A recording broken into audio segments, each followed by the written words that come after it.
اعوذ باللہ من الشیطان الرجیم بسم اللہ الرحمن الرحیم اللہ کے نام سے شروع جو بڑا مہربان نہایت رحم والا۔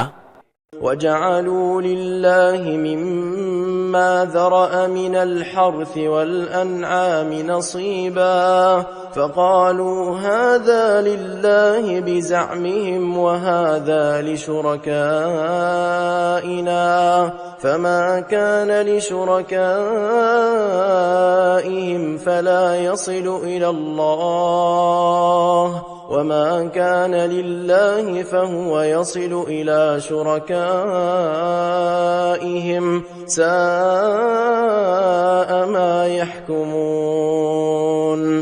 اور اللہ نے جو کھیتی اور مویشی پیدا کیے ان میں اسے ایک حصہ دار ٹھہرایا تو بولے یہ اللہ کا ہے ان کے خیال میں، اور یہ ہمارے شریکوں کا، اور وہ جو ان کے شریکوں کا ہے وہ تو خدا کو نہیں پہنچتا، اور جو خدا کا ہے وہ ان کے شریکوں کو پہنچتا ہے، کیا ہی برا حکم لگاتے ہیں۔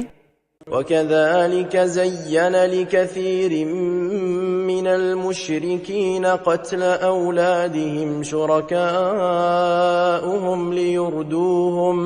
لِيُرْدُوهُمْ وَلِيَلْبِسُوا عَلَيْهِمْ دِينَهُمْ وَلَوْ شَاءَ